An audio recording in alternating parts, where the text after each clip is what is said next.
प्रस्ताव करता हूं कि भारत के संविधान का और भोजपुरी भाषा को बढ़ावा देना। नमस्कार, मैं हूं गायत्री और आप देख रहे हैं श्रेष्ठ यूपी। दोस्तों, अगर आप यूपी बिहार से ताल्लुक रखते हैं तो कभी ना कभी भोजपुरी सिनेमा और भोजपुरी भाषा का जिक्र आपके आसपास जरूर हुआ होगा। और इस वक्त तो ये चर्चा आम हो चली है कि क्या भोजपुरी भाषा आधिकारिक भाषा बनेगी। ये सवाल इसलिए सुर्खियों में है क्योंकि गोरखपुर से बीजेपी सांसद रवि किशन ने भोजपुरी को आधिकारिक भाषा बनाने के लिए लोकसभा में एक प्राइवेट बिल पेश किया है। ऐसे में आप भी जानिए कि भोजपुरी की आधिकारिक भाषा बनने से क्या कुछ बदलाव होगा और ये प्राइवेट बिल क्या होता है जिसके जरिए रवि किशन भोजपुरी भाषा को पूरे देश में सुर्खियों में ले आए। लोकसभा में भोजपुरी सिनेमा के सुपरस्टार और बीजेपी सांसद रवि किशन ने भोजपुरी को संविधान की 8वीं अनुसूची में शामिल करने के लिए प्राइवेट बिल सदन में पेश कर दिया ताकि उसे आधिकारिक भाषा का दर्जा मिल सके। संबंधित संविधान संशोधन बिल 2024 को पेश करते हुए उन्होंने संकेत दिए कि भोजपुरी सिर्फ फूहड़ गीतों के बारे में नहीं है, बल्कि इसका एक समृद्ध सांस्कृतिक इतिहास और साहित्य है जिसे बढ़ावा देने की जरूरत है। इतने सारे लोग इस भाषा को बोलते हैं, समझते हैं, ये हमारी मातृभाषा है।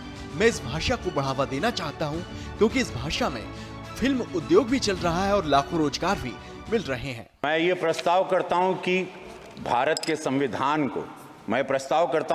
के संविधान का और भोजपुरी भाषा को बढ़ावा देना, उसके साहित्य को बढ़ावा देने के संशोधन करने वाले विधेयक को पुरस्थापित करने की अनुमति दी जाए। महोदय, प्रश्न है कि विधेयक को पुरस्थापित करने की अनुमति प्रदान की जाए। जो सदस्य के पक्ष में हाँ कहें, जो सदस्य विरोध में ना कहें। मेरे विचार में निर्णय हाँ वालों के पक्ष में, हाँ वालों के पक्ष में अनुमति प्रदान की जाती है।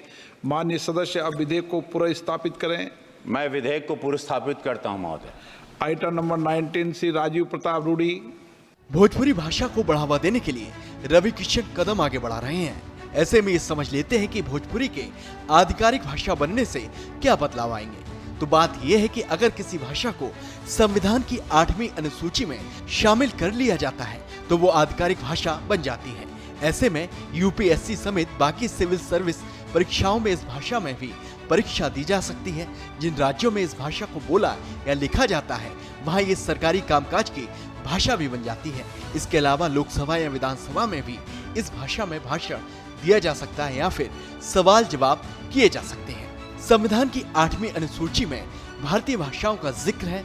इसमें 22 भाषाओं को जगह दी गई है। शुरुआत में इसमें 14 भाषाओं को शामिल किया गया था।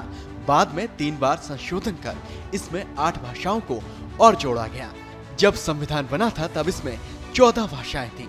हिंदू, तेलुगु, बंगाली, मराठी, तमिल, उर्दू, गुजराती, कन्नड़, मलयालम, उड़िया, पंजाबी, कश्मीरी, असमिया और संस्कृत इसमें शामिल थी। बाद में 1967 में सिंधी, कोंकणी, मणिपुरी और नेपाली और 2003 में मैथिली, सांथली, बोडो और डोगरी को इसमें जोड़ दिया गया। ऐसे में सवाल उठता है कि किसी भाषा को आधिकारिक भाषा में शामिल करने के क्या मापदंड है। तो चलिए ये भी जान लेते हैं। दरअसल गृह मंत्रालय के मुताबिक किसी भाषा को संविधान की 8वीं अनुसूची में शामिल करने के लिए कोई तय मापदंड वैसे तो नहीं है। हालांकि पहले की कमेटियों ने कुछ मापदंड तय जरूर किए थे जिनके आधार पर किसी भाषा को आधिकारिक भाषा का दर्जा मिलता है। मसलन 3 दशकों की जनगणना के आंकड़ों के अनुसार उस भाषा को कम से कम 5 लाख बोलते हों जिसे आधिकारिक भाषा का दर्जा दिया जाना हो। आसपास के इलाकों में दूसरी भाषा के रूप में उस भाषा का इस्तेमाल किया जाता हो। बंटवारे से पहले किसी राज्य में वो बोली जाती हो और बंटवारे के बाद भी कुछ राज्यों में इस्तेमाल हो रही हो। इसके अलावा अगर किसी भाषा का स्कूली शिक्षा के माध्यम के तौर पर उपयोग हो रहा है, लिखने के भाषा के तौर पे 50 साल से वो अस्तित्व में होने का सबूत रखती है, तो उसे 8वीं अनुसूची में शामिल कर लिया जाता है। ये तो कुछ पैरामीटर हो गए जो बताते हैं कि किसी भाषा को आधिकारिक भाषा में कैसे शामिल किया जाता है। अब सवाल उठता है कि जब खुद बीजेपी के सांसद रवि किशन भोजपुरी को लेकर आवाज बुलंद कर रहे हैं तो क्या सच में भोजपुरी आधिकारिक भाषा का दर्जा हासिल करने वाली है? तो इसका जवाब अभी अस्पष्ट है। मतलब ऐसी गुंजाइश बेहद कम है कि भोजपुरी को आधिकारिक भाषा का दर्जा मिलने वाला है। अब आप पूछेंगे ऐसा क्यों है? तो उसको समझने के लिए आपको प्राइवेट बिल को समझना पड़ेगा।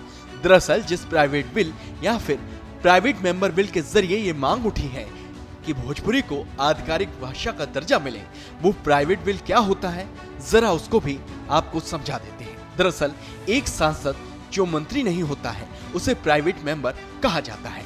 प्राइवेट मेंबर्स द्वारा पेश किए जाने वाले बिलों को प्राइवेट मेंबर्स बिल कहा जाता है। मंत्रियों द्वारा पेश किए जाने वाले बिलों को सरकारी बिल कहा जाता है। सरकारी बिलों को सरकार का समर्थन हासिल होता है, यानी कि वो सरकार का संसदीय एजेंडा होते हैं, मतलब वो सरकार के एजेंडे में शामिल होते हैं। ऐसे में सवाल उठता है कि प्राइवेट बिल को आखिर मंजूरी मिलती कैसे है, लेकिन प्राइवेट बिल सरकार के एजेंडे में शामिल नहीं होते हैं। ऐसे में सवाल उठता है कि प्राइवेट बिल को आखिर मंजूरी कैसे मिलती है और कौन इसे मंजूरी देता है। तो इसका जवाब यह है कि प्राइवेट बिल को मंजूर करना है या फिर नहीं, इसका जवाब लोकसभा का स्पीकर या फिर राज्यसभा के चेयरमैन इसका फैसला करते हैं।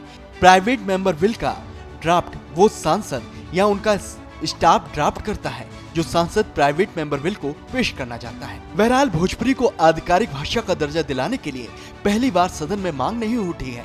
इससे पहले भी भोजपुरी को आधिकारिक भाषा का दर्जा दिलाने के मकसद से रवि किशन प्राइवेट बिल सदन में ला चुके हैं, लेकिन अभी तक ऐसा कुछ भी सच में होता हुआ नजर नहीं आया है, मतलब कि भोजपुरी को आधिकारिक भाषा का दर्जा नहीं मिल सका है। ब्यूरो रिपोर्ट, श्रेष्ठ यूपी। इस खबर में फिलहाल इतना ही। उत्तर प्रदेश और देश दुनिया से जुड़ी तमाम अहम खबरों के लिए सब्सक्राइब करें श्रेष्ठ यूपी।